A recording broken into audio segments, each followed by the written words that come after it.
So, Every voice, every dream, we light the way. With words of power, hearts arise. The art of encouragement shines.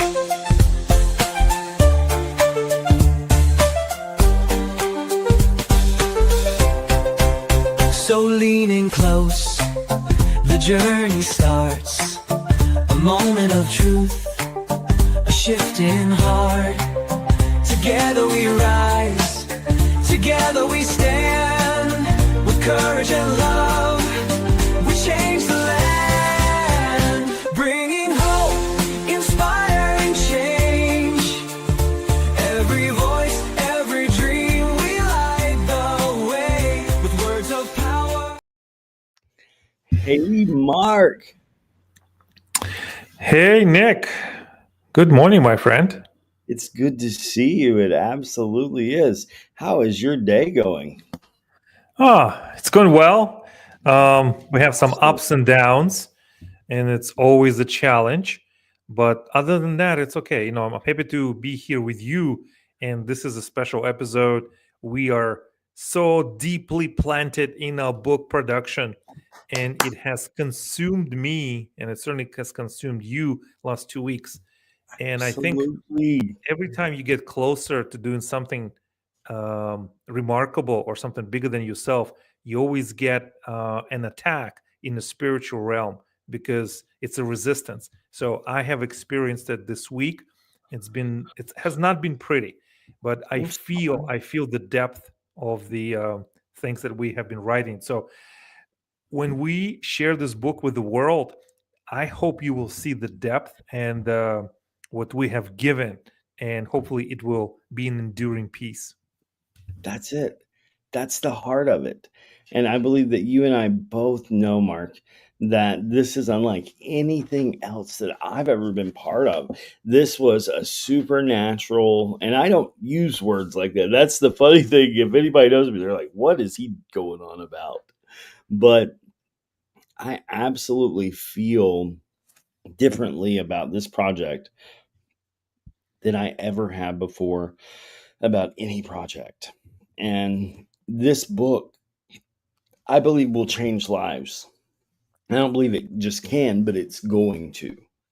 And I used this book this week as a reference point in how I dealt with the situation. And like you, I was attacked. And it was by someone that, is a fellow believer in Jesus.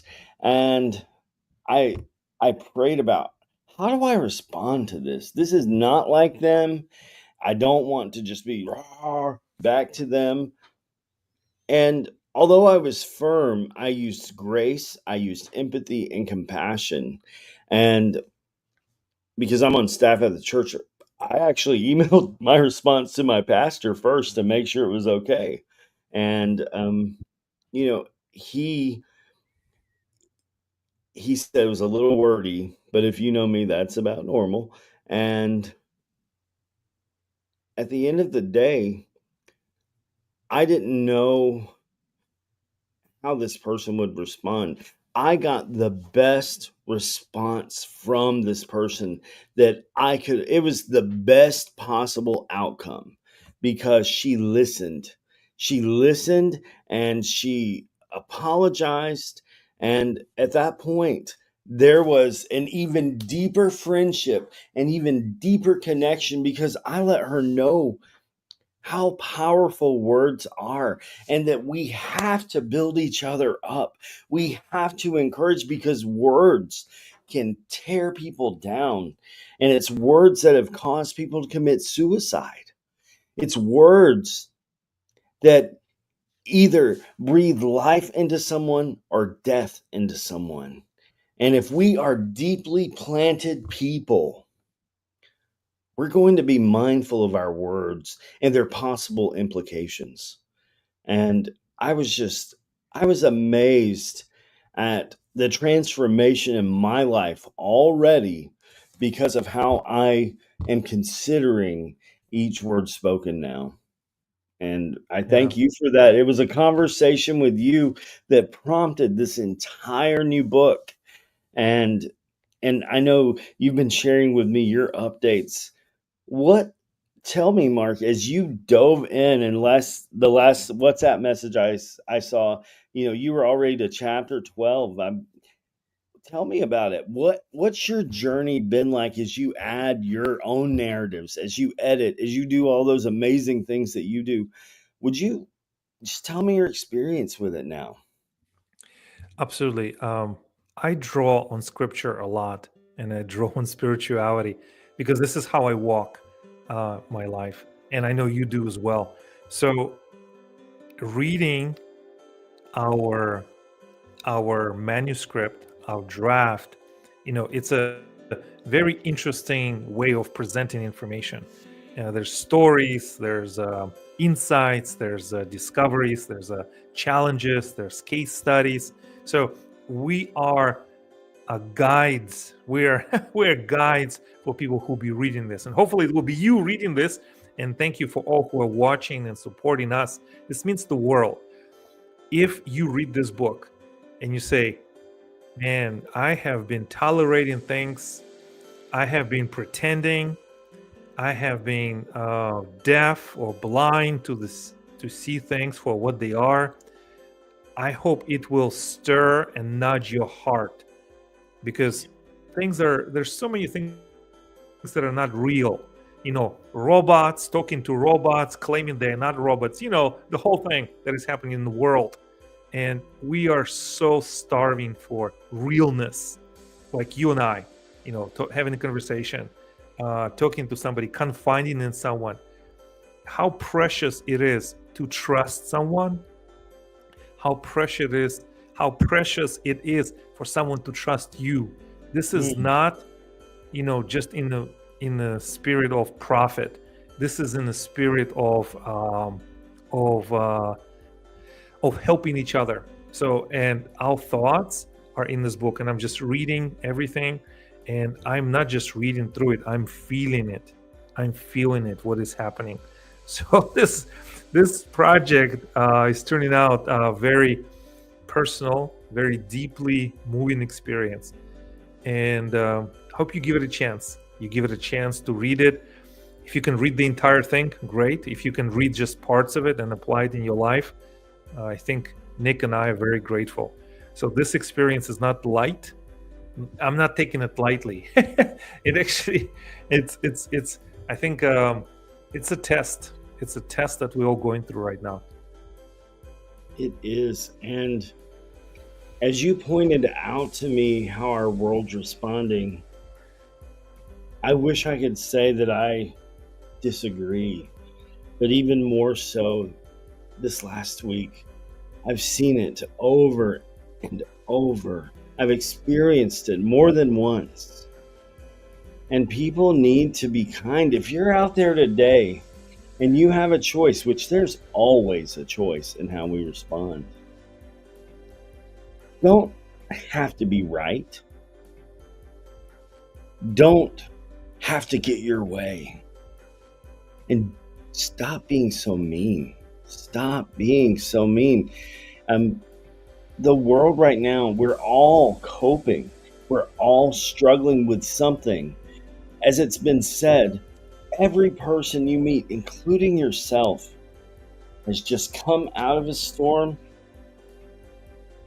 is in a storm, or they're about to go into a storm. As we look at people with more compassion, with more empathy, and we recognize that we are in this together. You may not know your neighbor, but you're experiencing emotions.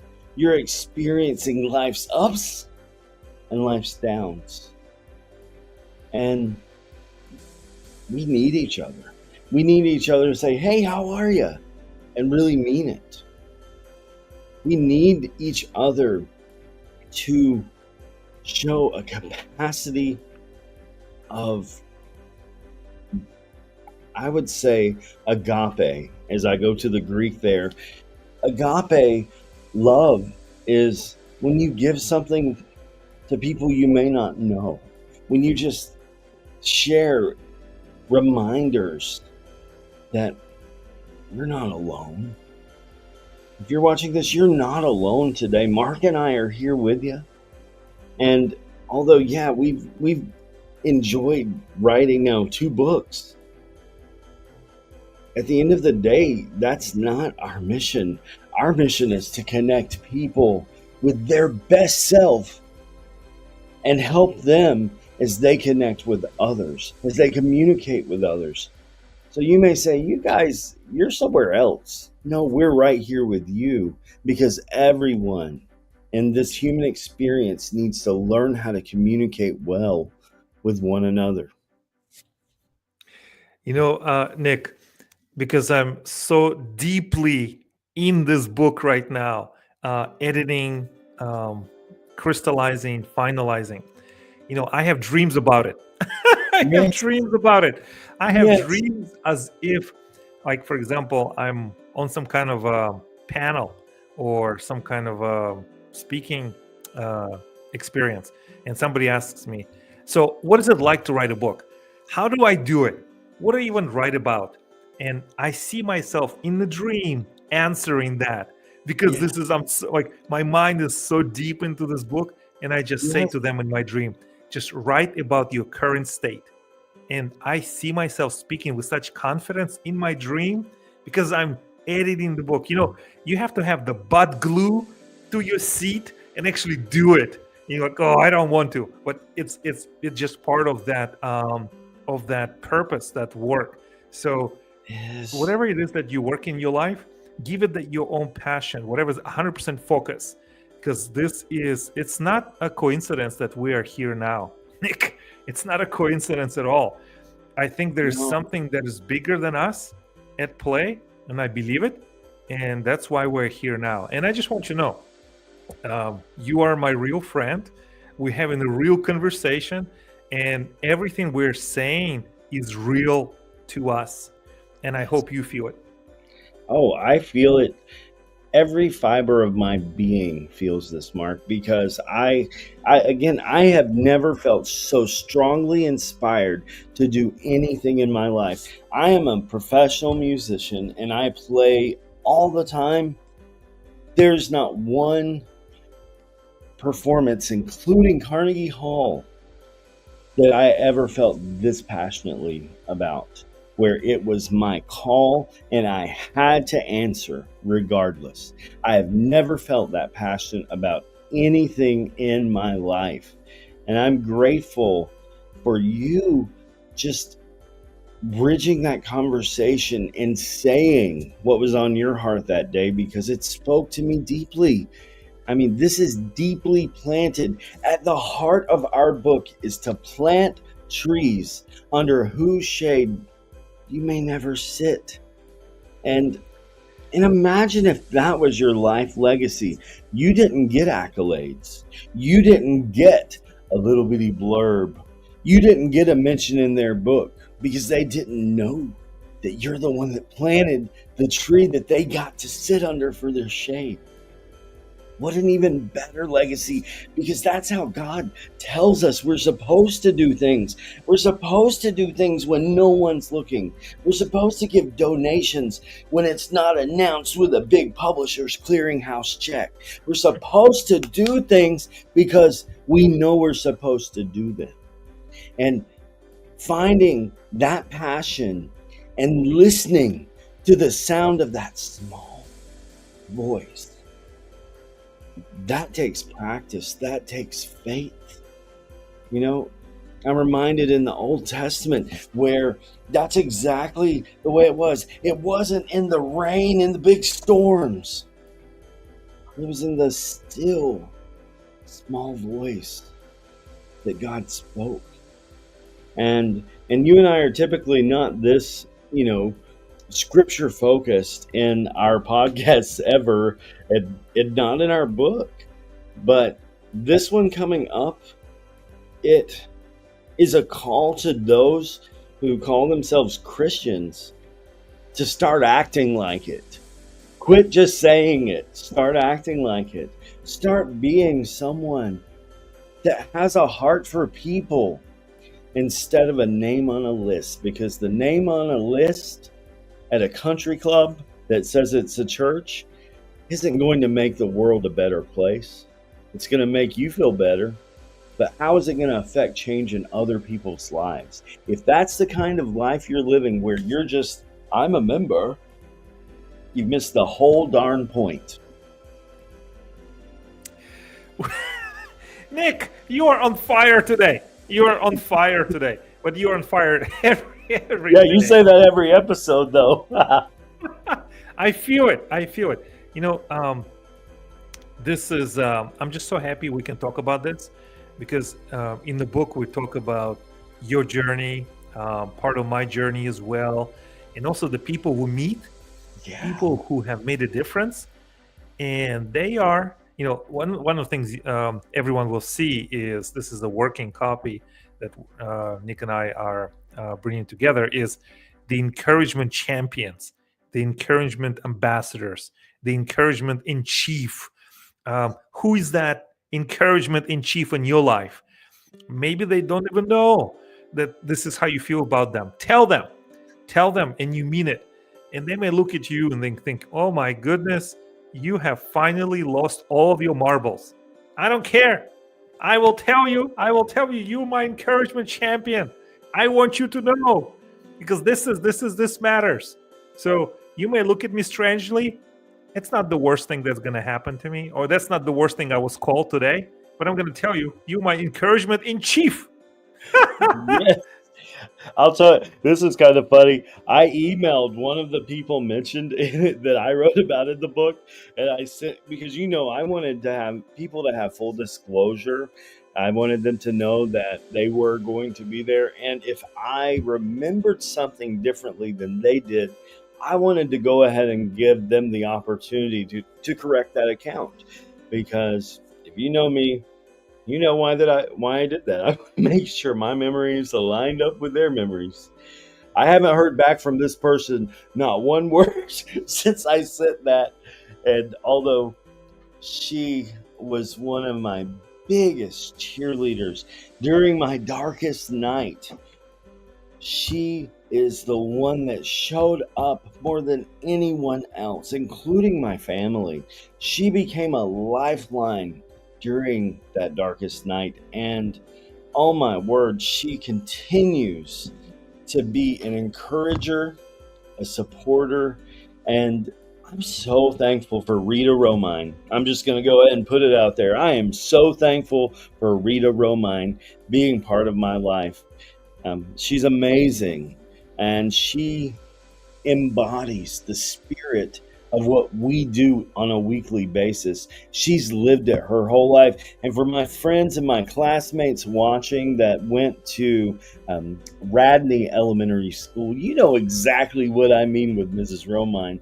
She is the biggest cheerleader and supporter. She still wants to know what her students, and we will always be her students. She wants to know what we're up to. And she prays for us. She sees us, and she celebrates the good times. And she was there during my bad times, and she's still here today. Yeah, I'm glad you given the shout out. And I hope if you're watching this, if you are experiencing this energy that we have, Nick and I, this is such a blessing. This is such a blessing. I hope you in your life have somebody you can have great conversations with. You and I, our journey together as business partners, as co-writers, and as co-creators, all started with a conversation. This is how great partnerships are built. This is how great relationships are built. So if you don't have a conversation, you are missing out. Have a conversation, make that first step. You don't know where it's going to go. Everything worthwhile starts with a conversation. Maybe it's just in your head, but let it out. It does. And here's the thing, let it out. If you have opportunity to write it down, I'll tell you, we have found that actually writing on a piece of paper, getting a pen out. And I'm not just talking about having your iPad with your stylus. I love those too. But for this purpose, get an old school notebook and let your thoughts flow. Get it out. There is something to be said about using a vintage pen and vintage notebook. Or would it be an antique now? Where we really, really just pour our hearts out on a sheet of paper. Do that every day. Let your mind process what's been happening. I believe, Mark, if we were to do a study right now, that we would find that people are not processing their experience right now. They're not processing because we are on. And then we sleep. And then we get back up, the phone's in our hand, and we're on. And then we put it down, and then we sleep. There's no time to decompress. There's no time to unwind. And it is a necessary part of our journey to find time. Physiologically, we have had change happen to us because we are not doing the mind dump that needs to happen. Our bodies need to use things to get all of those things out. Our minds do as well. And so if you are not taking time to unwind, if you're not taking time to let go, you're going to find yourself depressed. You're going to find yourself feeling overspent and undervalued. You're going to find yourself saying, is this what I'm here for? Because you're comparing your lives to the happy people that post the happy pictures on social media. And that's about it. I had someone ask me, why do you post pictures when you're in the hospital or when you're not feeling well? That's why I do it. Right there. It's not to get a lot of sympathy, messages and that kind of thing. It's to show people that I'm real. The good days I'm posting, the bad days I'm sharing. Why? Because that's how life is. We have good days and we have bad days. And when I don't post at all, chances are I'm depressed. And I pull back from everything. And that's as honest as I can be. And I think we need more of that transparency and honesty. Mark, how do you share because you have such thought-provoking posts all the time. If you don't see his posts on Facebook, you need to request to be his friend. He usually only shares those with his friends. But they take me to a deeper place and they call me to think so often. Where do you get that, Mark? How do you do that? Thank you, Nick. I have a library of notebooks that I continuously write. And of course, I do it on my phone as well, where I continuously take notes. And as soon as a great idea comes into it, you got to wrangle it. You got to wrangle it quickly. Get a pen, get a keyboard, write it down before it runs away. Because ideas can be that finicky and the jealous type. So you got to catch it quickly. Because if it came to you, it's a sign that you have to do something with it. And if you don't do something with it, it will go back into the ether and find somebody else to dance with. So catch the idea, write it down, document it, and then look at it later, a few years later, and think, what happened to me? I used to be so smart, but that was in the past. So that's the thing, you got to capture it, document it, and grab it while you still can. And this is also part in our book. We go deeper into what we have and we share everything. Probably too much on my part, but I'm an open book. You've got questions to ask me in a public setting. I'm going to answer them as honestly as I can. And that's the cool thing about living a transparent life, is I don't have to remember what I've said before. I'm me. I'm me 24/7. What a great But thing. I haven't always been that way. I used to be so worried about what others thought that I would have to make everything a pretty picture. That's difficult. I'm not a pretty picture. Life is not a pretty picture. And at the end of the day, when I get to the end of my life, I want, like Pastor Allen, for God to have said that I gave away too much grace than too much judgment. I think that would be the best way for me to end my life is, yeah, you're crazy, kid, but come on in. It's amazing. You asked me how do I come up with all these ideas, because I wanted to show up 100%. I don't want to show up 70% or 64.3%. I want to show up 100% as often as I can. If this is it, this is it. I wanted to make a difference, and that's why. It is, and we can make a difference no matter where we're working, no matter who we're intersecting with. We can make a difference by choosing to day in and day out. If you want your life to change, start speaking hope into the lives of others. You may say, I have no friends. And I hear that quite a bit. Start being a friend. That's not a platitude. That's real. If you want more friends, you're not going to just go out and say, hello, I would like more friends on the sidewalk.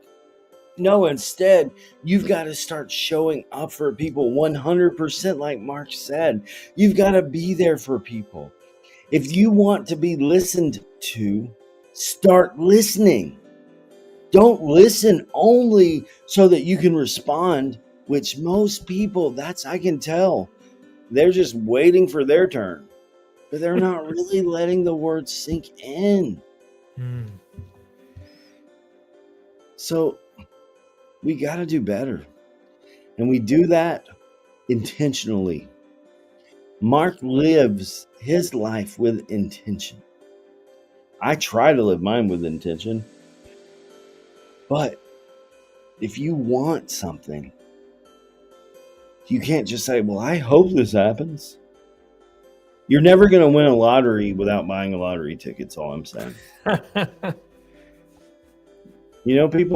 People say, well, maybe one day I'll win the lottery. And I'm like, well, how many tickets did you buy? None.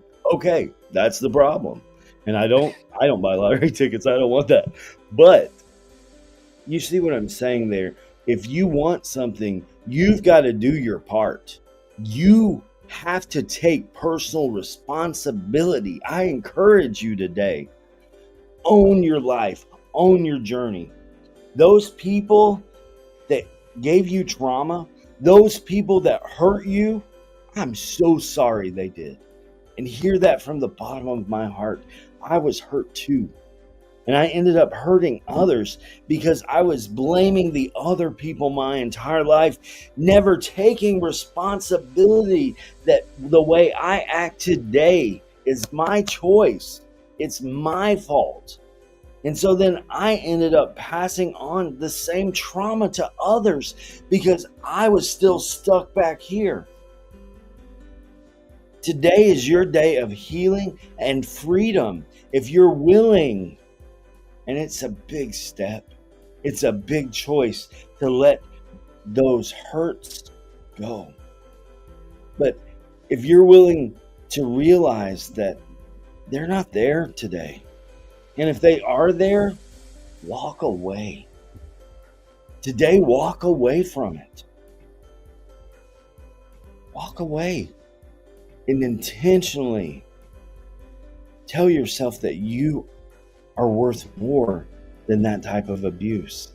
Because if your trauma happened in the past, you owe it to yourself today to begin healing. You owe it to yourself today to live a new life. My life is transformed today because I made that choice to let things go. Because I made a choice to say, you know, my family, most of them don't talk with me and that sort of thing. And that's because of things that I did.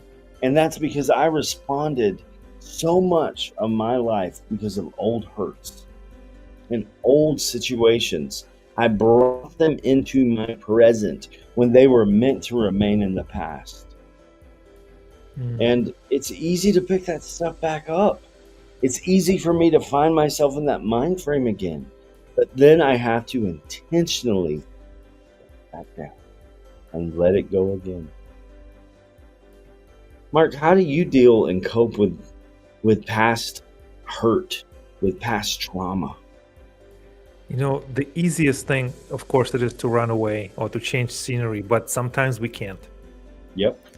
Sometimes life has a funny way of coming back around and reminding you and presenting you with challenges. Say, hey, I'm not going to let you to the next level until you deal with this first. And then you have a choice. You can get depressed, or you can say, what are my choices here? How can I work through this? Can I ask for forgiveness? Can I forgive myself? Can I train my mind to do a certain thing? And you know, this is so amazing.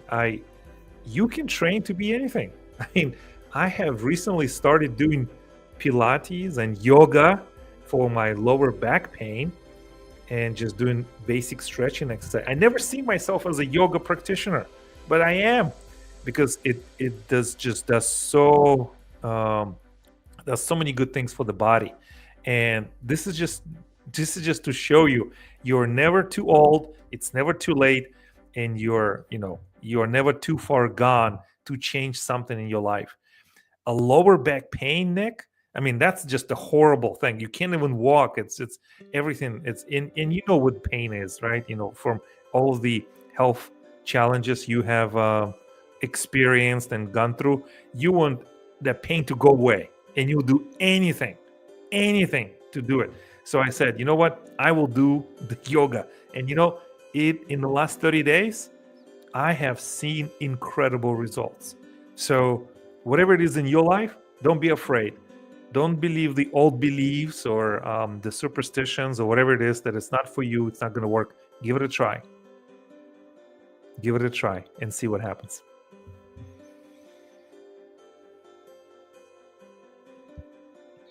You know, at the end of the day, that's what it takes, trying. We must try. Otherwise, we've given up. You're a fighter. You, the one watching right now, you are a fighter, and you can be victorious over your past. You can be victorious today in your present. You can get the job you've always wanted. And it's not going to happen because of a winning lottery ticket. It's going to happen because you decided that you're worth it. It's going to happen because you decided that you can make it. It's going to happen because you decide that, you know, this person may think this person may think that. And you know, at one point they could have been right. But that's not who I am today. This is who I am today. I believe in myself, and I believe in others. And I'm not saying fake it until you make it. Ever.